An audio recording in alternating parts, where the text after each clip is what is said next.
ಶ್ರೀಮದ್ಭಗವದ್ಗೀತಾ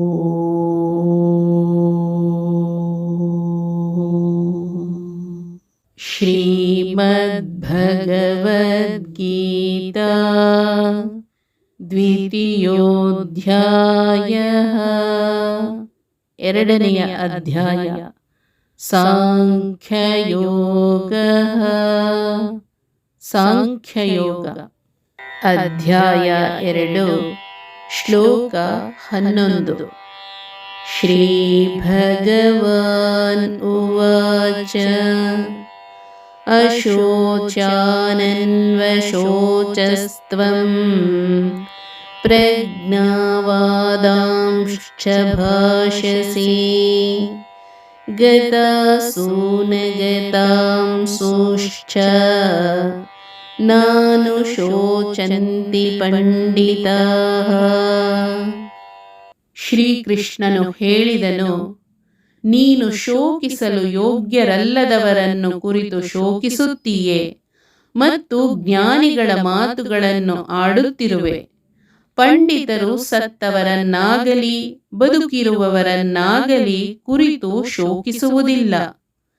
ಶ್ರೀ ಭಗವಂತನು ಹೇಳಿದನು, ಶೋಕಿಸುವುದಕ್ಕೆ ತಕ್ಕವರಲ್ಲದವರಿಗಾಗಿ ನೀನು ಶೋಕಿಸುತ್ತಿರುವೆ ಮತ್ತು ತಿಳಿದವರಂತೆ ಮಾತುಗಳನ್ನೂ ಆಡುತ್ತಿರುವೆ.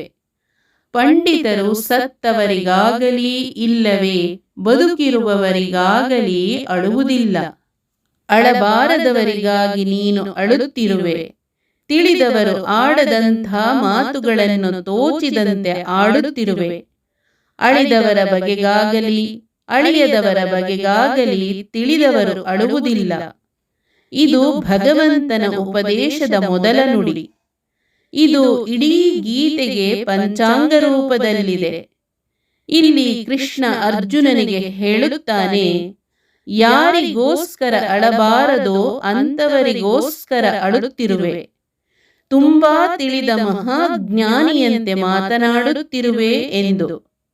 ಇದು ಅರ್ಜುನನ ದೌರ್ಬಲ್ಯಕ್ಕೆ ಕೃಷ್ಣ ಹಿಡಿದ ಕನ್ನಡಿ. ಇಲ್ಲಿ ನಿನಗೇನು ತಿಳಿದಿಲ್ಲ ಎನ್ನುವ ಭಾವ ಕೂಡ ಸ್ಪಷ್ಟವಾಗಿದೆ. ಅರ್ಜುನನಿಗೆ ಕಾಡಿರುವುದು ಕೆಲವರು, ಅಂದರೆ ಗುರು ಹಿರಿಯರು ಸಾಯುತ್ತಾರೆ, ಇನ್ನು ಕೆಲವರು ದುಷ್ಟರು ಬದುಕುತ್ತಾರಲ್ಲ ಎನ್ನುವ ಭಯ. ಅದರಿಂದಾಗಿ ದುಃಖ. ದುಃಖಕ್ಕೆ ಮೂಲ ಭಯ, ಭಯಕ್ಕೆ ಮೂಲ ಅಜ್ಞಾನ. ಇಲ್ಲಿ ನಿಮಗೊಂದು ಪ್ರಶ್ನೆ ಬರಬಹುದು. ಭೀಷ್ಮ ದ್ರೋಣರಂತಹ ಮಹಾತ್ಮರು ಸತ್ತರೆ ಅಳುವುದು ತಪ್ಪೇ? ಈ ಪ್ರಶ್ನೆಗೆ ಉತ್ತರ ಸಿಗಬೇಕಾದರೆ ನಾವು ಹುಟ್ಟು ಸಾವಿನ ಗುಟ್ಟನ್ನು ಅರಿತಿರಬೇಕು. ಹುಟ್ಟು ಸಾವಿನ ಇನ್ನೊಂದು ಆಯಾಮ ತಿಳಿದಾಗ ನಮಗೆ ಈ ಪ್ರಶ್ನೆಗೆ ಉತ್ತರ ಸಿಗುತ್ತದೆ. ಜೀವ ಅನಾದಿನಿತ್ಯ, ಅದಕ್ಕೆಂದು ಸಾವಿಲ್ಲ. ಈ ಭೌತಿಕ ಶರೀರ ಜೀವಕ್ಕೆ ಒಂದು ಪಂಜರದಂತೆ. ಈ ಪಂಜರದಲ್ಲಿ ಸಿಕ್ಕಿ ಹಾಕಿಕೊಳ್ಳುವುದು ಹುಟ್ಟು, ಪಂಜರದಿಂದ ಹೊರ ಹೋಗುವುದು ಸಾವು. ಈ ಆಯಾಮದಲ್ಲಿ ನೋಡಿದರೆ ಹೊಸ ಅಂಗಿ ತೊಡುವುದು ಹುಟ್ಟು, ಹಳೆ ಅಂಗಿ ತೊರೆಯುವುದು ಸಾವು. ಈ ಜ್ಞಾನ ನಮಗಿದ್ದರೆ ನಮಗೆ ಸಾವಿನ ಭಯವಿರುವುದಿಲ್ಲ. ಇಲ್ಲಿ ಕೃಷ್ಣ ಹೇಳುತ್ತಾನೆ, ಜ್ಞಾನಿಗಳು ಆಡುವ ಮಾತನ್ನು ನೀನು ಆಡುತ್ತಿಲ್ಲ ಎಂದು. ಏಕೆಂದರೆ ಜ್ಞಾನಿಗಳು ಹುಟ್ಟು ಸಾವಿನ ಮರ್ಮವನ್ನು ಚೆನ್ನಾಗಿ ಅರಿತಿರುತ್ತಾರೆ. ನೀನು ಆಡುತ್ತಿರುವುದು ತಿಳುವಳಿಕೆಯ ಮಾತಲ್ಲ. ನಿನ್ನ ತಿಳುವಳಿಕೆಯೇ ವಿಶ್ವದ ಸತ್ಯ ಎನ್ನುವ ಭ್ರಮೆಯಿಂದ ನೀನು ಮಾತನಾಡುತ್ತಿದ್ದೀಯಾ ಎನ್ನುತ್ತಾನೆ ಕೃಷ್ಣ.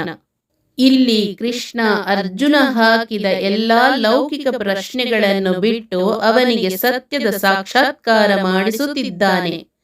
ಅರ್ಜುನ ಕಂಡಿದ್ದು ಕೇವಲ ಐಹಿಕ ಪ್ರಪಂಚವಾದರೆ ಕೃಷ್ಣ ಆತನಿಗೆ ಅದರಾಚೆಗಿನ ಸತ್ಯದ ಇನ್ನೊಂದು ಮುಖದ ಪರಿಚಯ ಮಾಡಿಸುತ್ತಿದ್ದಾನೆ.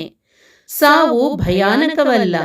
ಹುಟ್ಟಿ ಬಂದವನಿಗೆ ಸಾವು ಅನಿವಾರ್ಯ. ಆತ್ಮಕ್ಕೆ ಎಂದೂ ಸಾವಿಲ್ಲ. ಆತ್ಮ ಅನಾದಿನಿತ್ಯ, ಆದರೆ ದೇಹನಾಶ ಅನಿವಾರ್ಯ. ಮನುಷ್ಯ ತನ್ನ ವಿಕೃತಿಯಿಂದ ಪ್ರಕೃತಿಯೆಡೆಗೆ ಪಯಣಿಸುವ ಕ್ರಿಯೆ ಸಾವು. ಆದ್ದರಿಂದ ಅಳಿದವರ ಬಗೆಗಾಗಲಿ ಅಳಿಯದವರ ಬಗೆಗಾಗಲಿ ತಿಳಿದವರು ಅಳುವುದಿಲ್ಲ ಎನ್ನುವುದನ್ನು ಇಲ್ಲಿ ಕೃಷ್ಣ ಅರ್ಜುನನಿಗೆ ಮನವರಿಕೆ ಮಾಡಿಸುತ್ತಿದ್ದಾನೆ.